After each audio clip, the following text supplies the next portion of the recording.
Hi, and welcome to episode 245 of Wolf Precision's Long Range Shooting and Custom Rifle Building Podcast. I'm your host, Jamie Dodson, and welcome back to the show. In this episode, we are going to be talking about how versus why and addressing some of the things that will pop up on forums when gunsmiths specifically are not just addressing the ACE system, but also even just flat out attacking it. And I think it deserves a response. And I think for us as a business, as we're getting ready to release the Gen 4, it's really important to talk to the public about why this exists, how it exists, and what it's really meant for. So it ought to be a really interesting podcast if you're interested in hearing about the next generation of rifles and why and how they should be built. This ought to be a great one. So without further ado, here we go. Before we get started, I want to say a quick thank you to MDT, the maker of fine rifle chassis. They make a lot of different great makes and models, including the JAE 700, which we like a lot. They make the MDT ACC Elite, the Premier, the Oryx. All of these chassis we build a lot on, and what we find is getting the customers a chance to try all of them out to fit their needs and being able to get a chassis that they can adjust and get to fit them properly. So if you want to upgrade your rifle, factory or custom, you can stop over and look at their fine selection of chassis and stocks at mdttac.com. That's mdttac.com. We'd also like to thank Krieger Barrels. Krieger is the maker of fine cut rifle barrels, family owned and operated, great state of Wisconsin. We interviewed John Krieger in the last podcast. So if you want to hear a great interview and talk with the master barrel maker himself, you can go back and listen to episode 244. Really enjoyed spending some time with John. So they have a new program called Krieger Direct where you can log on and look through all of their barrels that they're keeping in inventory for customers to purchase directly, as well as they also have a barrel sales page, which has a lot of random barrels to get put on there, and you might be able to find something that you need or could use right away. So you can stop over to KriegerBarrels.com. That's KriegerBarrels.com today. So the Gen 4 Ace, she is getting ready to come out soon. We've been working really hard on it. And we always keep an eye on the marketplace, and we keep an eye out on, what's being said across all the social media platforms, including stuff where you get into like YouTube and Facebook. We've been around a long time. We've been building custom rifles for nearly 2 decades. We have rifles that have landed in the top 10 in the World Championship Series, 1,000-yard bench rest, rifles all over the world, really, for all the customers and stuff that we've had the opportunity to build for. One of the things that's sort of interesting is when new products come out, is, you'll get a lot of people that are skeptical and maybe even a little bit questionable as to what is that and why, and we get that a lot. I think anyone who comes out with some new product, might look at stuff and be like, well, what is the benefit and why does it exist? But then for me personally, I think one of the things is you'll get people that are self-serving, self-protecting, and just flat out want to hunt you down and bash you on any place or forum that you can get to. So for example, we had somebody post up a video a while back on YouTube, and just the people chiming in. But the people that were chiming in is sort of hilarious. A lot of them are gunsmiths. Same thing with you go to a lot of your forums. One gunsmith in general, which I won't mention his name, he just specifically hunts us down on anything that ever gets posted on our product and just lambaste us. I guess you would say it's almost like trolling us. And there's more than one. There's about 2 or 3 that relentlessly attack us in every way, shape, or form, even though none of them have ever seen me, have ever talked to me, have ever seen our product, has ever shot our product. But yet they will just lambaste us in every way, shape, or form. And so, I always try to take things from a very diplomatic approach. I don't really attack, or I don't defend myself as if I'm just pissed off. I don't do that.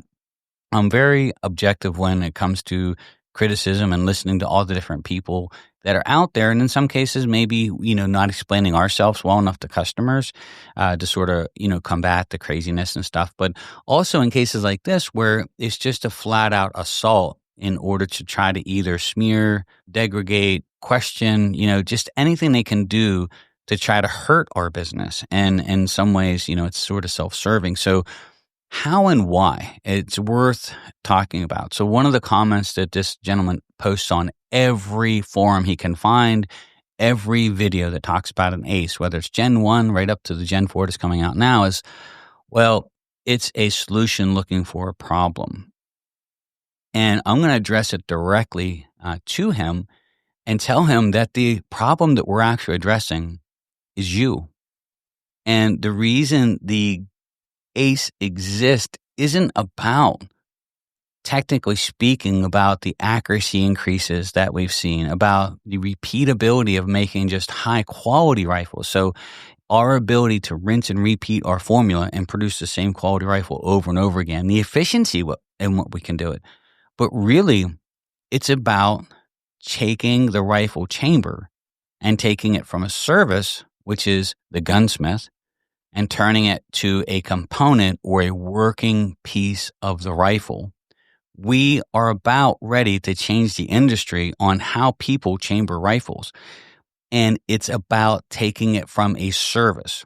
Now, why would you do that? Why is it so important to look at the rifle barrel and make the chamber separate of the barrel? Well, there's a lot of things that we'll discuss in future podcasts as to why this is so important, especially as we start releasing the Gen 4. But the first part, I can just throw the first one right out of the gate, is that most gunsmiths can't chamber a barrel properly. And I know there are 5 or 6 or 7% of the gunsmiths out there that are world-class chambers, for sure, and can build world-class rifles. But I would say when you look at the rest of them out there, many of them don't have the skill set. The other part is many of them don't have a lathe that's capable. So there's 2 parts to chambering a rifle barrel properly. Part of it is skills, and part of it's equipment. How many gunsmiths do you think spend the thousands and thousands and thousands of dollars to rebuild and have their ways ground straight and perfectly true from the headstock to the tailstock, everything lined up properly? How many have their lathes rebuilt? How many guys are chambering on a lathe they bought off the internet made in the cheapest place possible for $7,000 with nothing being checked or inspected to know what's out of alignment? You can't do a perfect job if those things aren't aligned. And most gunsmiths do not spend the money, on a high quality lathe, which if you listen to Bruce's podcast where we interviewed him recently, should be a new one. You shouldn't be chambering rifles on a used lathe anyway. And if you do buy a used one, super high quality, it should be rebuilt. It should be brought in from a rebuilder, and he should be checking all the surfaces, especially grounding the ways which align the tailstock to the headstock, and then aligning the headstock properly, aligning the tailstock. That can be tens of thousands of dollars to do that. And how many gunsmiths do you think that do that? And my answer is probably nil to none. Even new lathes sometimes need proper alignment with the ways, because they artificially jack the tailstock up, which holds the reamer, higher in the front to the back to allow for wear. So as it starts to sag, as the ways get worn down from sliding the tailstock back and forth, that it actually goes to true alignment and then below. It buys them some time. So that's the first part. The second part is we chamber barrels currently using gunsmiths the same way that we've done it for 150 years. There is no other part of the rifle that we even think about making the same way. There's no other part of the rifle that used the same materials and the same technology. Now, I know the barrels have gotten better and the materials that we use and the way that we cut rifling, but the chambering job itself is the problem. And it's not that it can't be done. It's just that 90% of your gunsmiths can't do it exactly the same. They can't do it the same way every single time, right? They got one shot. They can't make 10 chambers exactly the same headspace to headspace, not by hand. And then of the 10% that can just do super high quality work, the convenience factor. You are held subservient to the gunsmiths who have massive lead times and are charging outrageous money for a service. Why is it still a service? And the reason the ACE exists is to take it from a service to something that is an on-the-shelf item that you can purchase and install and then repeatably make the same quality rifle over and over again, almost like an Amazon-type order. The only thing that stops most people from being able to build and assemble really high-quality custom rifles is the chambering. You can buy barrel blanks everywhere, and some manufacturers will sell what we call prefits, which, we would argue that we have some advantages on the prefits on how we make an ace and a barrel separately. But still, you have some of those that are readily available, and they actually shoot pretty good. I mean, they're using high-quality barrels. If they take their time and do a good job, there's a good chance you're going to get a decent shooting rifle. But we don't want to do decent. We want to do world-class. We want to make sure that it's the best, and the fact that we can chamber it in ways that you can't do traditional gunsmithing. So really what we're about when we're talking about an ACE system, it's not a solution looking for a problem. It's the solution to the problem. And the problem being the lead time, the inconvenience, the inconsistency, and the doubt of sending your rifle barrel away and having a gunsmith chamber it. That's just the bottom line. And whether I hurt people's feelings or not, and whether I light the internet up on fire and they just hate me more, I don't care. There are world-class gunsmiths, and I would absolutely agree, that can chamber world-class barrels. Bruce Thom would be a great example. I am sure that he has chambered more world-class barrels than I have. But that said, though, if you want Bruce to do it, how long are you going to have to wait, and how many can he physically do? And that's the other equation, is that of the few gunsmiths that are really world-class at doing this, and I mean world-class not just in talent, but in the equipment they're going to use as well, then there's a massive lead time for it, and there's a big inconvenience factor. And so just think about the convenience of having a readily made chamber that you can purchase in a package and install it on your barrel, or have it installed and shipped off and have it in just a couple of days. And here's the missing part of all of this too. As new technology comes around, yes, it's more expensive. The ACE systems sell for $355. We think that cost is offset a little bit just because of the ability to reuse it. So you have the ability to reinstall it on the next barrel. You don't throw it away, which I think solves another problem is when you do shoot your barrel out, guess what you have to do to the next barrel? Send it off to the gunsmith, right? Or have them do 3 or 4. Where now you just order a replacement barrel that we have in stock. I mean, we have barrels on the stock, and eventually we'll have good inventory to where you can just send it out to you. And you can actually take your chamber off and install it yourself. Now, the missing part to all this, and I think a lot of the guys that are intentionally hunting us down, I think they really do. They see the writing on the wall. I never invented this or worked on this to attack or go after gunsmiths. It was never my intention. My intention was to be able to repeatably make the same quality rifle, super high quality rifle, over and over again. And we do that without human hands.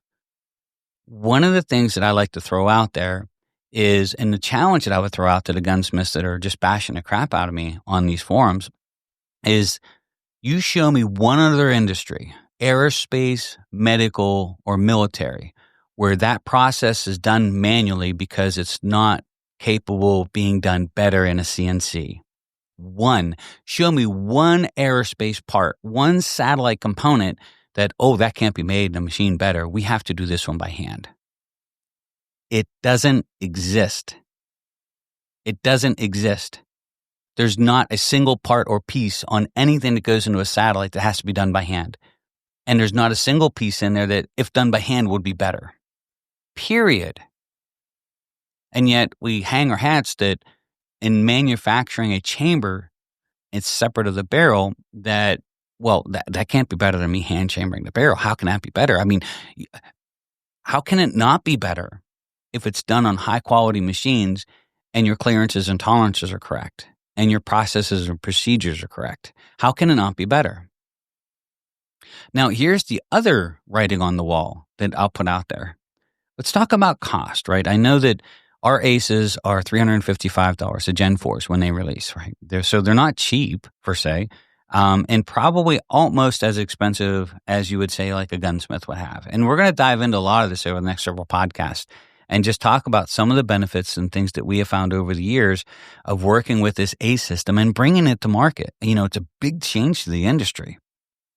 But let's talk about efficiency. When we really start ramping, we can add more machines to make the same product. I can make 1,000 308 chambers exactly the same. And using really high quality machinery, I could probably make them in about 3.5 weeks with just one shift, 5 days. 1,000. How many chamber jobs can a gunsmith do? How long would it take him to do 1,000 barrels? When is he going to get tired? When is his tiredness going to lead to mistakes? When is his exhaustion going to allow him to either undercut or overcut things, doing things by hand?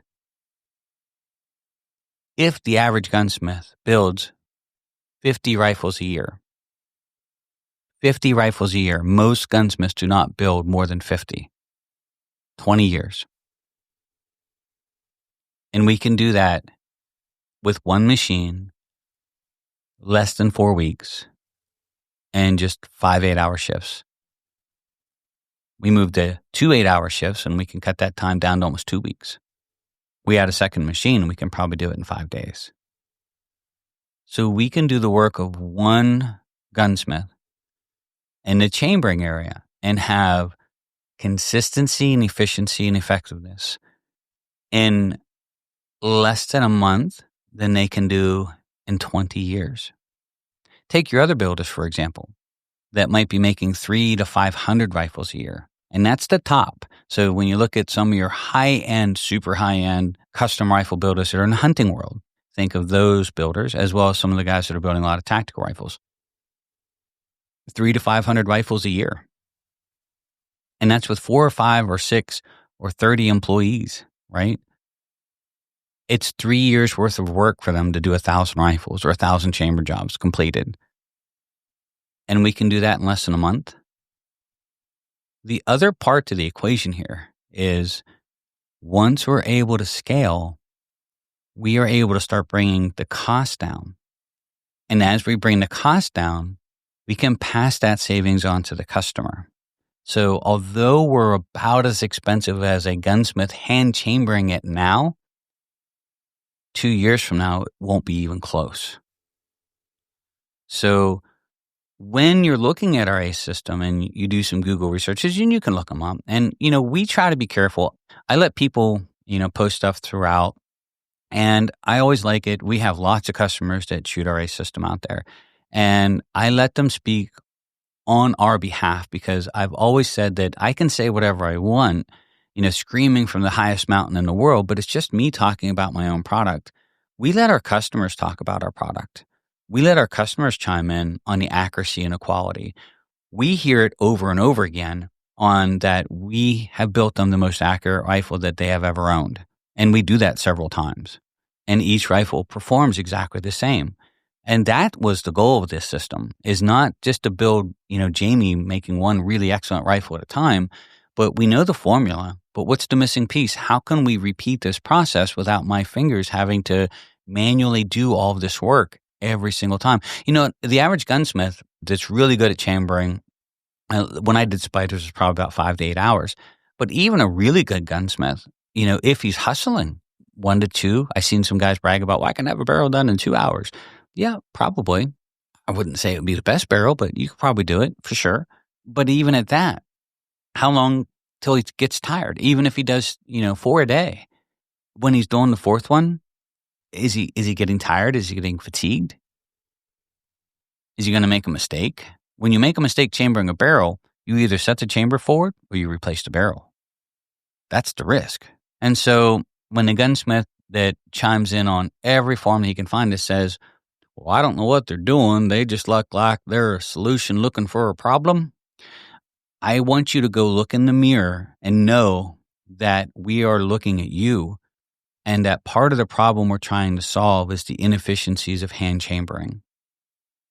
It's not about just the accuracy and repeatability and everything else. We're trying to serve the customer better. We're trying to have a way that the customer can get the product consistently at a high quality, but in such a less lead time, and without the product leaving their hands. Like, the consumer is going to be in charge of building the rifle soon. And the fact that they can just order these components and not have to send them back out and wait for somebody else and worry of whether or not the work's going to get done properly, or when it's going to get to them, or was the reamer any good, or, is this the 500th time this guy's used this reamer? Is the head spacing going to be correct? All of these things, they just pop up when you do stuff like this, and it falls back to the quality of the gunsmith and his machines. And so, I mean, that's what we're looking to do is it's about servicing the customer in a more efficient, in a more modern way, in solving not the chambering issue, the gunsmithing issue. That's what we're trying to do. Now, will there always be great gunsmiths out there hand chambering barrels? Sure, there absolutely will be. I can name at least a dozen that I would think would do an excellent job. And I can name at least 6 that I think are world class that will be busy until the day they decide to be retired. And do I think people should go to them and have their rifle chambered? Sure. I mean, why not? It's an open market, and absolutely, they are skilled craftsmen and they use nothing but the best tools to do it. You are going to get what you're paying for. But in a lot of cases, when you're sending this stuff out, the customer doesn't know if they're getting what they're paying for. And in a lot of cases, they're being shamboozled. They're being, misled on the quality of the equipment or the skill set of the person that's actually using it. And they found it's an easy way for you to break into the market, make some extra money on the side, and everybody and their brother's been trying to do it for years. But there's some secrets to it, right? And so we're trying to solve that problem. We're trying to take it from a service-based industry, the chambering, and turning it into a working component of the rifle, a standalone component of the rifle that we can make and repeat reliably and repeatably and extremely accurately using aerospace CNCs over and over again, and at an efficiency level that as we keep growing just keeps dropping the cost for the customer. Pretty cool. Warranted for life.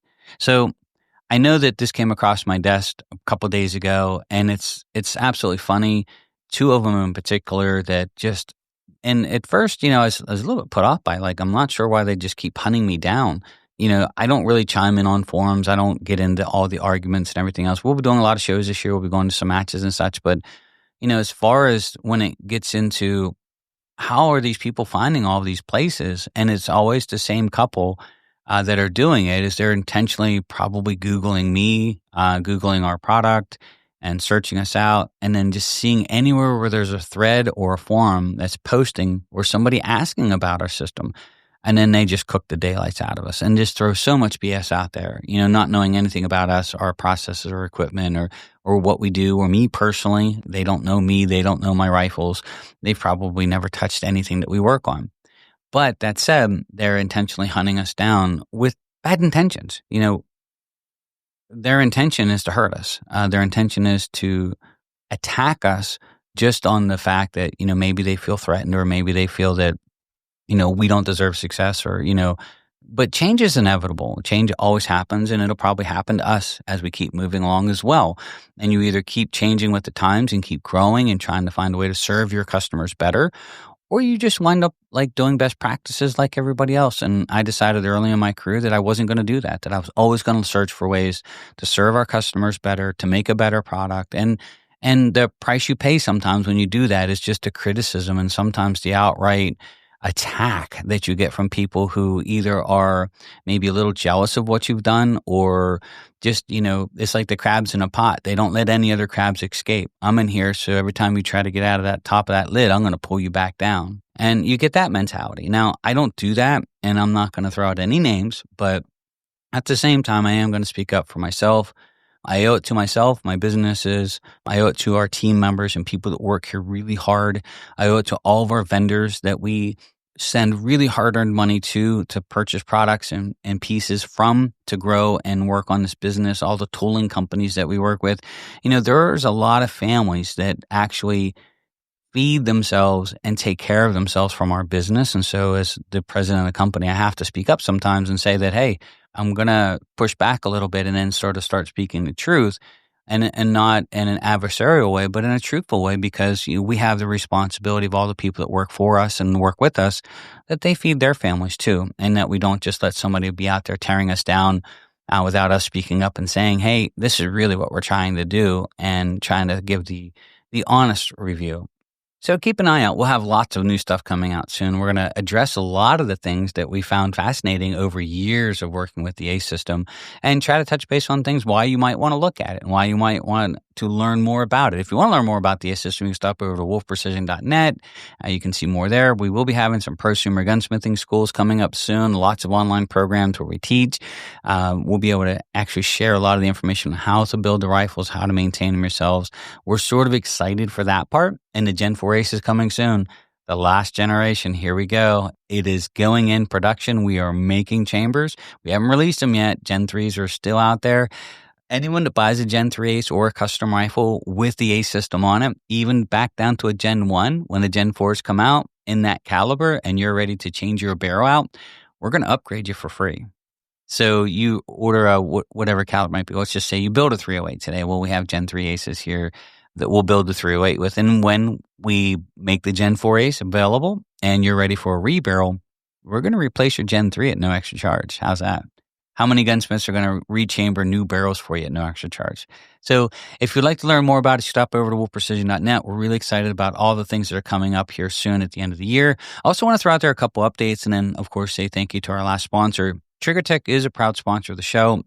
We have been working with them forever. We really like their triggers a lot just because, in my mind, they're the safest, easiest to install, easiest to adjust trigger on the market, and they're super high quality. So you can stop over to triggertech.com and look at their fine selection today. But we also want to throw out there that our long-range shooting school in-person classes for next year are over half full. All of our May and June classes are full. We have one class July, August, and a couple through the fall that we have some slots open. If you'd like to join us, we'd love to have you. We do require a deposit, and you can come through shooting your personal rifle, or you can come through and actually rent a rifle and use one of the school rifles, which is an Ace system. We just finished up a class here with all of our rifles on the line. 3 of them are customers that come in from as far away as Texas to join us, drove the whole way up. And then, of course, we had 2 school rifles on the line as well to brand new shooters that have never shot before in their lives, and they all shot so great. So we just finished up a class, 2 more for the year, and then we're done for the schools and back into manufacturing. But if you'd like to join us for the in-person classes, you can sign up now. It is a deposit with the balance due 30 days prior to class. And I think we only have like 20 or 30 slots left for the entire year. Also, don't forget, we have our online long-range shooting school, and we have an online reloading class as well. We call it the Wolf Pack. So the Wolf Pack is designed to really teach everything that we would teach in person and put it in a place that people can access it anytime, any place, and watch it over and over again. So it's a very effective and efficient way to take the classes. And it's $49 a month. You can register and unregister anytime you like as new product come out or new classes come out. And then this fall and winter, we'll be doing our prosumer gunsmithing school. And that'll be part of that as well. So it's $49 a month. It gives you access to all of our online content and all of our training that we allow there as well. So thank you, everybody, for taking the time to join us. Really appreciate it. Hopefully this didn't come off as some type of rant. It really isn't. I'm really not offended when people do this. For me personally, this was just about speaking up a little bit and saying that, hey, we have people here to depend on me speaking out against stuff like this and telling the truth, because we do have team members here that depend on their jobs here every day to pay the bills, to feed their families, to take a vacation. We have tons of vendors that we work with that they rely on us for our business all the time. And it's my responsibility to speak up for us when we're really being improperly targeted and just really being maliciously attacked just for the reason that it's self-serving to the person attacking us. So thank you, everybody, for taking the time to join us. I really appreciate it. If you have any questions, please feel free to reach out to us. It's wolfprecision.net or contact@wolfprecision.net for our email.